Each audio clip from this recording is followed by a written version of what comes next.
Folks, Joe Biden may have to step up and take executive action if Congress cannot reach an agreement soon. The top lawmakers in the Senate have just announced their push to add billions of dollars in new spending. The extra funding will be allocated toward new and existing programs. A new Senate push to add billions of dollars in new spending next year is setting up for a battle later this year in Congress. It could result in a partial government shutdown, and it can't be resolved by September 30th. The top Democrat and Republican on the Senate appropriations reached a deal this Thursday to add $14 billion in emergency funding for defense and non-defense spending. A Senate aide told Fox it's a very routine thing. They do this almost every year. But that addition will put the Senate on a collision course with House Republicans, whose conservatives have been pushing for spending cuts even below the debt ceiling limit. Kevin McCarthy and Joe Biden are ready for this, and the Senate's higher number was already angering Republicans in the House. They have made clear that they don't want to see their promised cuts evaporate, and some GOP representatives have said it's a concern for those of us in the House who see the final debt ceiling agreement as spending too much. Even GOP Senator Susan Collins said later in a hearing that, "I want to point out that this bill is, as well as many others who have approved it, that this year's was below last year's funding, and enacting for the omnibus bill. But House Republicans, including those who support the final deal, made clear that they would not be entertaining or entering any compromise that could be seen as adding to the agreed-upon spending levels." Top conservatives met with House GOP leaders like Kevin McCarthy are meeting in the House, where they planned on how to cut spending even further below the current mark.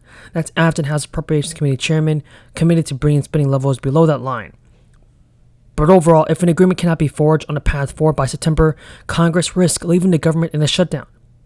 And the Biden administration has already wiped out $40 billion in student loans for 4,000 borrowers. That's fixing more than 20 years of debt. The Department of Education has said that qualifying borrowers will be notified if their loans be discharged in the coming weeks. It comes weeks after the U.S. Supreme Court struck down Joe Biden's broader $400 billion student loan plan. The move will fix administrative efforts that are meant to be for borrowers, and payments do not count towards them qualifying for student loan. Even the Education Secretary said, for far too long, borrowers feel and felt through the crisis of a broken system that failed to keep accurate track of their progress toward forgiveness. Borrowers eligible for the forgiveness after 20 or 25 years of payments, depending on their plan. And the U.S. government offers multiple types of income-driven payment plans, under which borrowers can make monthly lump payments for their income. Details on the exact requirements were not included in the plan, but a common threshold for a state-level benefit is 80 hours a week a month, or a comparable amount of job training or volunteer work. Romney's staff said the legislation is subject to negotiation and is not finalized. And Governor Ned Lamont also announced that this weekend the state will deliver a one-time back-to-school crisis relief benefit of $257 per child to more than 15,000 low-income Connecticut households. Known as the Emergency Assistance Fund, the special benefit comes as $7 million federal grant through the American Rescue Plan.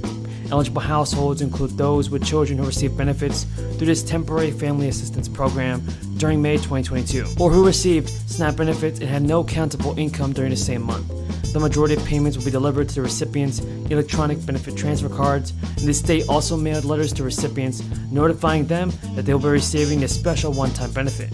Governor Lamont explained that his administration is timing the release of these special benefits to coincide with the back-to-school shopping season and the start of Connecticut's sales-free tax week that lead to metal embrittlement. So the solution would be, short of what was already discussed about potentially recoding existing networks, but for existing infrastructure, the solution would be for natural gas, to have hydrogen, you would want either a different carbon steel or you would want it to be thicker or both. So what would be the impact then in the cost of constructing, from conventional natural gas pipelines versus a pipeline that does all the things that you just described? So the ever taken by Congress could cut the social cost of climate change by up to $1.9 trillion by 2050. The White House has said in an official statement that the legislation will reduce costs related to rising temperatures, minimize property damage from sea level rise and other disasters, and reduce health impacts. The analysis of the Office of Management and Budget, which administers the federal budget, is the first published estimate of avoided climate-related social costs resulting from legislation. The social cost of carbon is an estimate of the economic cost that would occur from a future level of carbon pollution. and the bill's climate provisions are projected to reduce the country's carbon emissions by roughly 40% by 2030.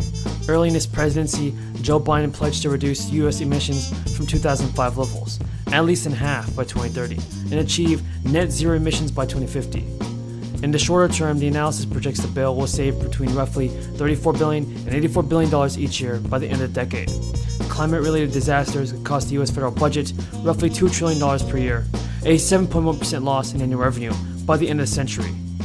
There are three main ways the bill targets rising prices. First, it plans to reduce the federal deficit, which is the difference between how much the U.S. government spends and how much it takes in taxes and revenue. And when there's less money floating in the economy, there tends to be less demand and fewer price hikes. Second, it will promote the production of certain goods, mainly in renewable energy. Having more supply than demand can help lower some cost over time, he added. Third, and more directly, one provision of the bill will help limit the price growth of certain prescriptions, as these companies will have fewer dollars to spend on resources to deploy 5G and other spectrum capabilities. Is it your understanding that enacting the 15% minimum tax on book income as written in the tax and spend bill will raise taxes on spectrum license holders, thereby raising prices on already financially strapped consumers? It is. I'm hopeful for a technical correction so that we can consider spectrum auction holdings the same as other infrastructure holdings. So it is meaning what? It will raise taxes. It's both retroactive on the over 200 million that our carriers have spent on spectrum, as well as proactively. I think it can harm. They're going to have to come up with the tax to pay for what they actually already hold that they were not expecting. I think that can harm broadband build-out. I think that can harm the digital divide and will slow things down. Going forward, it will have to be built into spectrum policy when companies bid on spectrum. Thank you. Again, Ms. Baker, the infrastructure bill set forth a significant investment in high-speed and broadband in the U.S., and as a result, more Americans are connecting. How can we ensure, in light of the conversations that we've had today, that there is sufficient spectrum to allow consumers and businesses to fully utilize these broadband networks, particularly, as you know, in my state, a lot of unserved and underserved areas? Can't help. It sounds. What was the maximum increase that could have been applied to in the reevaluation, and how is it determined to cap the increase at $250 billion? Again, Senator, that's not how we approached the question. The question was to solve for what is our best estimate of. These changes will impact millions of people on Social Security and see their monthly benefit increases. Now, as the November midterm election approaches, leaders on both sides of the aisle are trading barbs on one key program that affects so many people. It's Social Security, everybody. Over the weekend, Joe Biden called out certain lawmakers over their plans to change the program. President Biden actually tweeted out, Senator Scott wants to require Congress to vote on the future of Social Security every 5 years. And Senator Johnson wants Social Security and Medicare on the